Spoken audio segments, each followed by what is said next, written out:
par l'influence de ses professeurs aussi qui la guident et qui repèrent en elle quand même un don par rapport au dessin et qui lui disent, ben, voilà, elle avait déjà commencé à faire des esquisses et qui lui disent, ben, écoutez, faites de votre vie cette bande dessinée. Et donc elle va faire 4 tomes de bande dessinée qui ont remporté notamment le prix à la bande dessinée d'Angoulême.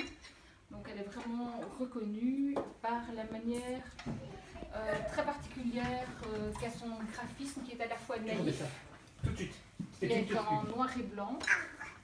Et par le fait qu'il est en noir et blanc, ça permet de donner toute l'attention au texte et pas spécialement au dessin.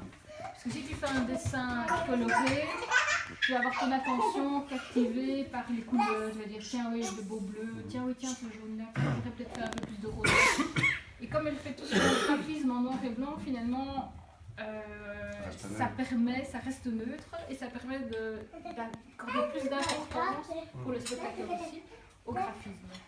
Et, enfin au texte, pardon, et à tout ce qui entoure l'histoire et donc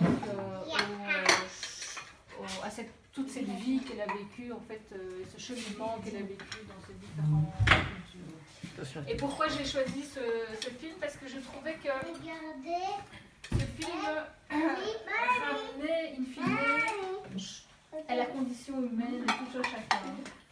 Et par-delà les barrières, entre guillemets, qu'on dit culturelles, les chocs culturels, finalement, au bout du chemin, bah, si chacun est un être humain et que tout son parcours, on le sent bien. Et je trouve que son film respire ce message quelque part universel de, ben voilà, nous aussi, derrière, entre guillemets, la caricature que l'Ouest fait de nous, on reste très humains et toutes des hommes et des femmes avec nos problèmes, nos déceptions. Et c'est ça qui transparaît très très fort, je trouve, dans ce film et c'est pour ça que je l'ai choisi. Donc c'est un film assez, on va dire,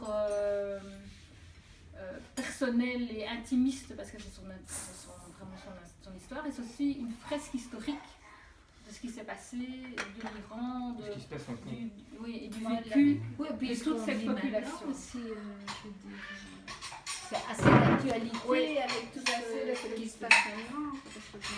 Et alors tu as un regard très frais parce que justement on est dans la vision d'une enfant qui a 10 ans, 11 ans et donc il y a un moment donné où elle est encore dans son univers d'enfant, elle se rêve en tant que prophète et elle va révolutionner le monde.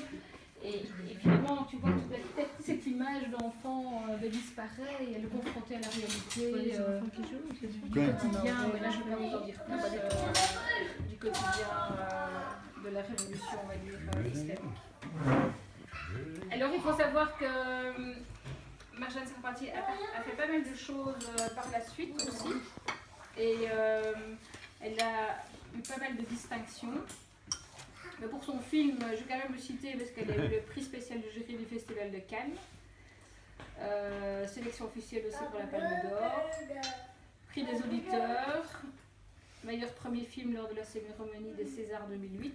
César de la meilleure adaptation. Donc, je trouve que c'est quand même un film qui doit être vu. Et par sa, on va dire, comme c'est dans un genre tout à fait particulier. Je trouve que ça fait partie quelque part de notre culture générale cinématographique de le voir. Bien. Ouais. C'est joli ça. Hein. On est tous scotchés là. C'est vraiment intéressant. Ça m'intéresse parce que tu es une femme et tu présentes ce film par rapport à l'histoire et ce qui se passait en Iran. Moi, j'ai eu la chance de recevoir, d'ailleurs, de mes enfants, l'ensemble de la bande dessinée, et puis de voir le film. Et c'est vrai qu'il y avait quelque chose qui, moi, m'avait interpellé dès le départ, c'était que c'était un discours de femme. Et donc, il y a un point de vue très particulier, surtout dans ce milieu où la femme est réduite à une espèce de chose, privée de ses droits. Et donc de toute son existence en tant qu'être humain. Est-ce qu'ils n'ont pas dit récemment que la femme était un mammifère? J'ai entendu parler de ça. Si. Quoi? La semaine dernière. Un Qui mammifère. progresse, hein, et on peut dire. Quand Je les peux parents- Il faudrait même leur envoyer un courriel pour lui dire qu'un mammifère a son chaud. On va les taper. Hein, Du sang chaud, ça, qu'elles ont né, genre. C'est Je sûr. pense qu'ils n'en doutent pas.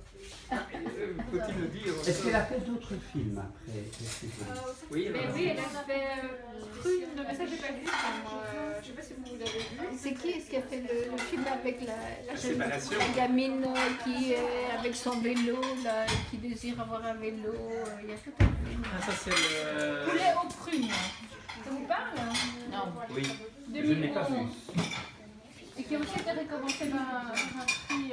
Et alors, bon, elle a eu tous les prix au niveau du festival de la bande dessinée d'Angoulême. Hein. Elle a tout raflé. Est-ce que c'était en Iran ce film? Il y a eu La bande des Jotesses, The Voices. Ça veut dire quelque chose? Oui, Oui. c'est une petite fille qui rêve d'aller en vélo. Alors le titre, c'est le dernier 2017, l'extraordinaire voyage du fakir qui était resté coincé dans une armoire Ikea. Le titre, donc déjà c'est du voyage. Là, on est déjà parti, là. On est déjà parti avec le tapis volant, tu te dis l'arbre